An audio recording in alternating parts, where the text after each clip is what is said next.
Salut à tous mes petits kawaii. Vous en foutez vous de Framesaber ou de Garei ou même de Lovina? Ça vous intéresse pas de découvrir des trucs? Vous ce que vous voulez c'est Naruto et One Piece, hein? Eh ben on y va alors, je vais le défoncer votre manga préféré. Ouais, c'est clair. Tout à fait monsieur. Alors c'est parti. Naruto est un manga dessiné par Masashi Kishimoto et publié pour la première fois en 99 dans le fameux Weekly Shonen Jump. Une fois sa parution terminée en 2014, les histoires de Naruto ont été compilées en 72 tomes. Bitches. Vous oubliez l'animé, monsieur. J'y viendrai dans la section adaptation, tu connais pas le déroulement des cours depuis le temps? Bah non, sachant qu'on est là depuis pas très longtemps. Oh, c'est vrai, vous arrêtez pas de changer de format, monsieur. Un coup c'est manga, un coup c'est animé, après c'est jeu. C'est le bordel, monsieur. Ouais. Naruto est un jeune garçon orphelin un peu bébête, si on peut le dire au début, qui rêve de devenir Hokage. Hokage. C'est-à-dire le guerrier le plus fort de son village pour simplifier. Et pour ce faire, il étudie à l'académie ninja comme beaucoup d'autres enfants afin de réaliser ce rêve. Cependant, il est d'un naturel dissipé, maladroit et étant assez mauvais élève si c'est pas carrément un perturbateur en puissance, comme vous. Mais enfin... Naruto n'a quasiment aucune chance de devenir Hokage car en plus d'être le bouc émissaire de tout le village, il est l'un des rares à ne pas parvenir à malaxer son ki. Non, c'est dans Dragon Ball le ki. Pardon, son cosmos. Ça c'est dans les Chevaliers du Zodiaque. Son innocence. Oh, ça c'est dans Tigrayman, mon pote. Énergie spirituelle. C'est Bleach. Son aura. Ça c'est dans votre roman, vieux salopard égocentrique. Son chakra, c'est ça, pardon. Donc Naruto n'arrive pas à malaxer son chakra. Au passage, le terme malaxer est, je trouve, une très bonne traduction qui donne une vraie image presque palpable de cette concentration qu'on retrouve dans tous les shonen. Mais bref, nous voilà avec un postulat de base.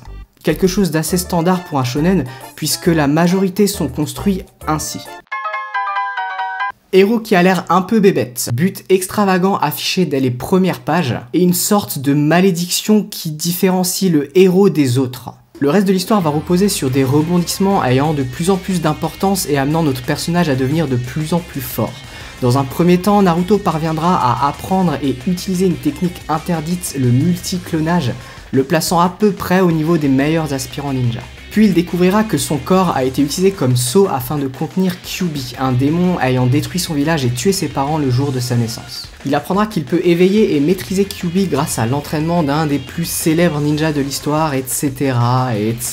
Ces étapes s'appliquant également à quelques autres personnages que l'on suivra au fur et à mesure que l'histoire progresse. Le plus représenté étant Sasuke, le rival de Naruto qui créera le village pour pactiser avec un ninja utilisant des techniques interdites pour accéder à l'immortalité et la toute-puissance, classique. Le parallèle est d'ailleurs très bien fait dans l'histoire entre nos deux rivaux, nous offrant deux histoires se déroulant en même temps sans se croiser sauf à de rares exceptions. Et bien sûr, si au début il suffit de sauver une personne, avec le temps il faudra sauver le village, la nation entière et finalement le monde des méchants ninjas. Jusqu'à finir sur un happy ending des familles en mode ils vécurent tous heureux et eurent de nombreux enfants. Voilà pour l'histoire. Alors là, je suis assez mitigé. D'un côté, j'ai envie de dire qu'on est en face d'un bon gros cliché avec ce héros qu'on croit bête, le rival ténébreux et au milieu la fille sage et intelligente qui crée le triangle amoureux. Mais en même temps, à mesure que l'histoire avance, tous les personnages semblent évoluer. Et je dis bien tous. Merci, c'est sympa. Car s'il y a une chose que je salue, c'est l'abondance des personnages secondaires. Pas juste des putains de PNJ sans relief qu'on voit deux fois pour les besoins de l'histoire, non. Des vrais persos qu'on découvre au détour d'une conversation, puis qu'on reconnaît lors d'un événement, puis qu'on attend et qu'on finit par apprécier ou non, en se demandant quel rôle ils vont jouer dans l'histoire globale. Et pour ça, respect Kishimoto-sama. Chaque perso a une psychologie qui certes, sur la forme, est un peu stéréotypée, mais qui finit par être bien étoffée, approfondie, et modifié au cours de l'histoire. Et ça, pour moi, ça témoigne d'une vraie maîtrise de ces personnages. Par exemple, certes, Naruto peut se résumer en 2 lignes au début du premier manga. Cependant, avec le temps, on se demande s'il est vraiment bête ou si c'est pas juste un rôle qu'il joue. Un rôle qu'il s'est vu obligé d'endosser à cause de Kyuubi et du fait que les villageois se méfient de lui. Pour ne pas se laisser abattre par tout ça, Naruto a choisi de relativiser, de sourire quand il se sent démoralisé et de faire plein de bêtises afin qu'on ne l'oublie pas dans un coin. Eh mais Bah, il part loin dans la spéculation, je trouve. Hein. Oh, vous êtes allé loin, monsieur, oui, encore plus loin. C'est vrai, mais quand j'en arrive à faire ça, ça veut dire que le personnage a un certain relief. Il n'est pas juste un personnage qui sert l'histoire, mais bien une personne qui subit sa propre vie avec son passé, son présent et ses espoirs. Sasuke est aussi réussi de ce côté-là. Au début, il est juste le mec trop doué et super dark, totalement désintéressé de tout ce qu'il juge superflu, amitié, filles, soirée, karaoké, tout ça. Et en fait, il va s'enfoncer là-dedans sans qu'on ne comprenne trop pourquoi. Vraiment, au moment où Naruto combat Sasuke pour le faire revenir à la raison afin qu'il ne joigne pas Orochimaru, une pourriture, je me suis dit classique. À la fin du combat, les deux vont se retrouver à terre, Sasuke va retrouver la raison après un discours sur l'amitié, tout ça, tout ça. Eh ben oui, il y a eu le discours sur l'amitié, lui ils se retrouvent à terre tous les deux, sauf que non, Sasuke se tire vraiment en fait, en faisant un gros doigt à tout le village. Putain mec, t'as les couilles pleines de chakra. C'est parce qu'il les a bien malaxés. Oh putain. Bref, pour moi, le travail sur les personnages est bien au-dessus de la moyenne, et c'est un gros point fort de la série puisqu'il donne de la crédibilité à l'histoire tout entière. Il y a juste Sakura que je trouve pas très bien exploitée dans le genre, elle a son petit caractère au début, mais au final choisit de copier Tsunade à un autre ninja légendaire, et ça en devient juste la version moderne. D'ailleurs, en parlant des ninjas légendaires, qui sont au nombre de 3, ils deviendront chacun le maître d'un de nos 3 protagonistes. Jiraiya s'occupera de Naruto en lui apprenant à maîtriser son chakra, Tsunade de Sakura en lui apprenant la force brute et le soin, et Orochimaru essaiera de façonner Sasuke en parfait soldat. Je pense que tous ceux qui ont lu cette saga ont remarqué l'évolution du trait. Dans les premiers tomes, il peut paraître un peu grossier. Alors que dire de vos propres dessins? Oh putain, comment t'as eu ça? Vous me l'avez offert pour Noël. Ah ouais, c'est vrai. Autant pour moi. Enfin bon, par grossier, j'entends que certaines proportions peuvent paraître un peu bizarres sur certains plans, mais dans l'ensemble, c'est très correct. Et puis au bout de quelques tomes, le dessin finit par s'épurer et on retrouve à peu près le style qui prédomine une vaste majorité de shonen aujourd'hui. Ça donne un côté plus aseptisé au dessin, mais bon. À côté de ça, j'avoue que l'esthétique, l'univers que dessine Kishimoto a de la personnalité. Sans blague, il nous fait voir des choses que l'on n'a pas l'habitude de voir. Alors certes, je trouve les petites sandales de ninja que tout le monde a dégueulasses, surtout au début, mais c'est original on va dire. Les vêtements aussi, tout le monde a son costume propre et rien qu'aux habits, on peut reconnaître un personnage. Ajoutons à cela des designs assez originaux et inspirés pour certaines villes et on obtient un ensemble très plaisant à découvrir et à parcourir. Je pense que le dessin de Kishimoto a une vraie identité. Animé, Yes, c'est pas trop tôt, mon gars. Enfin. Naruto a eu une adaptation en animé. Voilà.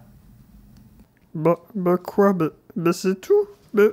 Mais enfin, vous aviez dit qu'on aura des knackis. Je pense pas qu'il y ait besoin d'en dire grand chose puisque c'est comme d'habitude. L'anime fait durer ses épisodes et invente des passages qui ne sont pas dans le manga pour suivre le rythme de parution des chapitres du manga. Le doublage est relativement correct. La VF par contre je ne l'aime pas parce que les comédiens n'ont pas l'air de s'investir dans leur perso comme au Japon. Et le trait ressemble à 100% des animés produits sur ordi aujourd'hui. Merci, bonsoir. Oh, il a pas tort, le salaud. Wow. Il y a eu des OAV, comédies musicales, des jeux vidéo, des goodies en tout genre, une chier d'autres produits dérivés allant de la bouffe au sextoy. Bref, ça a été un gros succès qui a d'ailleurs permis d'encore plus asseoir, voire faire découvrir aux nouvelles générations la culture nippone. En fait, Naruto est l'équivalent de Dragon Ball pour ma génération. Bah, on a été coupé par un jingle là, non? Chut, ta gueule, c'est un effet de mise en scène. Et je suis désolé si le héros bébête qui aime la bouffe avec une couleur... Le héros un peu con qui aime la bouffe avec une couleur dominante qui est orange, c'est Sangoku. L'ami mais ennemi mais ami trop dark avec une couleur dominante qui est bleue, c'est Vegeta. Le démon qui prend possession du héros sous certaines conditions, c'est les singes géants. La transformation en mode surpuissant avec débordement d'énergie, c'est le Super Saiyan. L'attaque mythique bleue contre l'attaque d'énergie violette, c'est le Kamehameha contre le Canon Gerik. Voilà. Des petites similitudes qui sont quand même relativement nombreuses et faciles à mettre en lumière. Mais attention, je ne dis pas que Naruto est un plagiat de Dragon Ball. Ah bah si, vous l'avez dit. Par exemple, vous adorez Dragon Ball ou son remake qu'on appelle Naruto. Dragon Ball ou son remake qu'on appelle Naruto.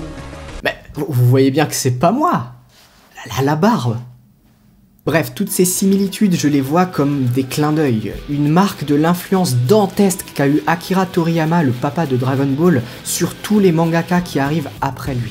Et j'irais même jusqu'à dire que Naruto, sur certains points, est mieux que Dragon Ball. Je trouve que même si le scénario s'égare un peu parfois, l'histoire racontée est bien plus travaillée que dans Dragon Ball, où ça se résumait à tuer le nouveau méchant pour sauver le monde et ressusciter les potes. Là, on a des petits enjeux politiques, des trahisons, des passages nous racontant le passé, des légendes, etc. L'univers de Naruto est dense et donne ainsi de la consistance au scénario.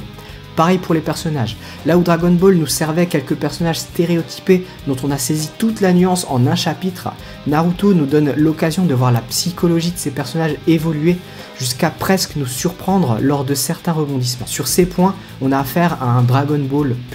Donc en conclusion, moi qui ai connu, apprécié et appris par cœur Dragon Ball, quand je regarde Naruto, je vois un très bon remake et je ne peux m'empêcher de faire le parallèle. Par contre, pour quelqu'un qui ne connaît Dragon Ball que de nom ou n'en a pas parcouru tous les chapitres, découvrir Naruto doit être un véritable bonheur. Ce débordement de puissance, ses personnages, son scénario et son univers unique vous feront passer un bon moment.